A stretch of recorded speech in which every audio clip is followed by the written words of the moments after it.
Welcome 3 and 2. We are here to do corrections for your class test 1. First question. They ask you for the 7 base physical quantities. So what are the 7 base physical quantities? Now we refer to your notes. Now, you do not have all 7 base quantities, but you know 6 of them. This list is your base quantities. You have length, mass, time, electric current, and temperature. So coming back to our question, the only possible answer here is temperature.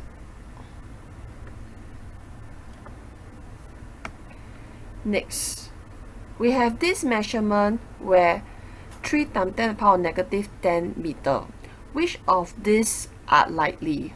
Now we can immediately eliminate the strain of hair and the thickness of paper because they are too big.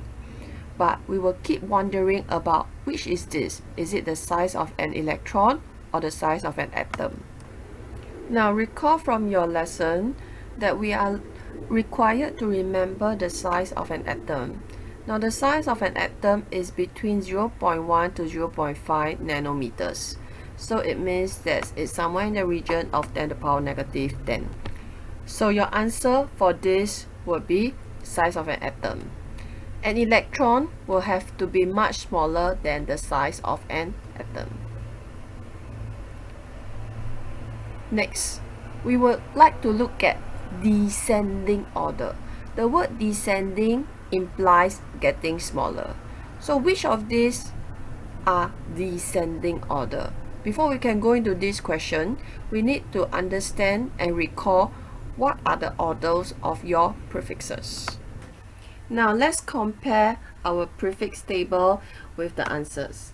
So we need something that is decreasing.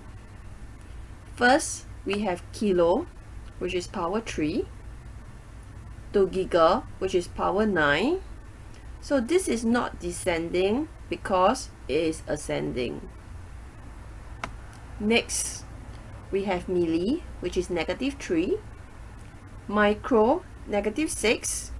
This seems possible until we come to deci, which is negative 1.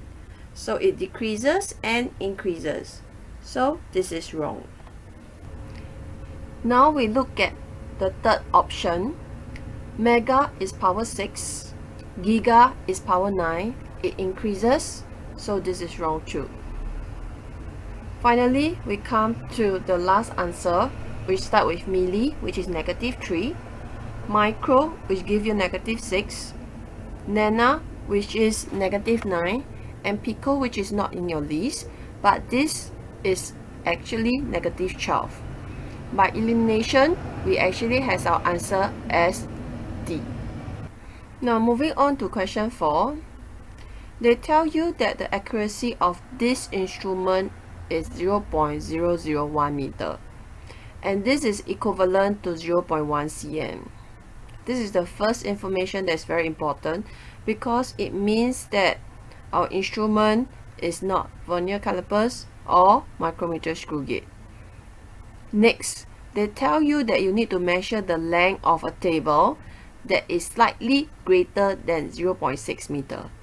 0.6 meter is greater than half meter rule, so we can eliminate B2.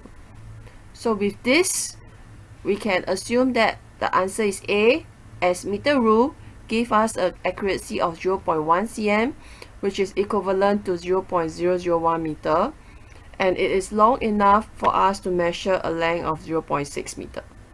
So answer is A. Question 5. They ask you which of the following is best suitable to measure a wire or a golf ball. Remember, I told you all that if you are slightly between 1 finger to 2 finger thick, you use micrometer screw gauge. About 1 palm size or slightly less, you use vernier calipers. Anything bigger, you can choose to use half meter rule or meter rule. So now wire is very small, so we'll definitely need our micrometer screw gauge. Golf ball is slightly smaller than a palm size, so therefore answer is A. In chapter 1, it is very important for you to know how to read a micrometer screw gauge. Now, this micro screw gauge main scale, can you see that this is 0, this is 1, 2, 3, 4, 5. And it has not reached 5.5 because I do not see a small marking here. So the main scale here is 5.0. And the timber scale is 27. So we have 5.0 plus 0.27. And so our answer is 5.27. However, if you notice in this answer, there is one that is in mm and cm. Please take note, for micrometer screw gauge, we always only ever measure in mm, never cm. For question 7, we are looking at the zero error. In this case, can you see that this is a negative error? Why do I say so? Because the 0, which is not in line with your main scale, is a few spacing behind. Why? This is 45, 46, 47. It means that it is 3 spacings away. Now, when we are talking about zero error for micrometer screw gauge, 3 spacing away implies 0.03 mm. And since it's a negative error, so the zero error is negative 0.03 mm. But our question do not want to look at your zero error. It wants to look at how you are going to use your zero error. We always take the reading minus away the zero error. In this case, minus negative error ends up giving us positive. Therefore, you have to add 0.03 mm to your reading. Question 8. This is a reading of your vernier calipers. Step 1. Identify which one is your vernier scale. Can you see that the bottom part of the diagram is your vernier scale? How do I identify this? Look at the markings. There is 0 to 10 on the bottom half, and this implies that it is your vernier scale. Now, look at the 0 marking on your vernier scale and compare it with your main scale.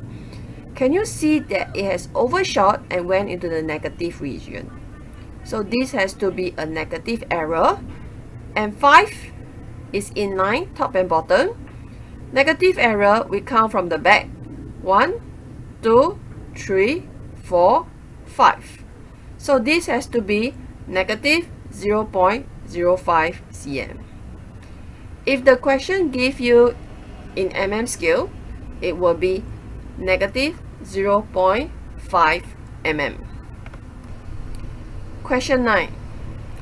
They tell you that you take 40.8 seconds to swing from X to Y and back to X. The idea of X to Y and back to X imply one oscillation. And since they swing it 20 times, it means that 40.8 seconds is the time taken for 20 oscillation.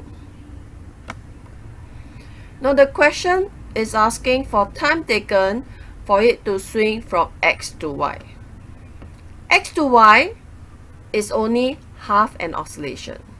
So therefore, you take 40.8 divided by 20 and you get 2.04.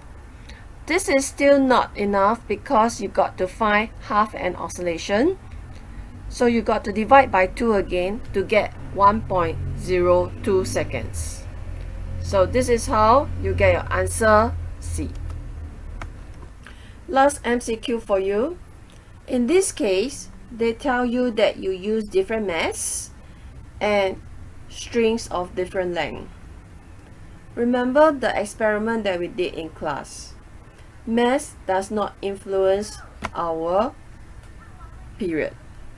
No matter how big or how small your mass of pendulum, the period of the oscillation will still be constant as long as the length is constant. So in this case, the mass is a distractor. For pendulum B, it is shorter. So the shorter the length, the faster it swings and the smaller the period. Pendulum A, which has a longer length, will swing slower and its period will increase.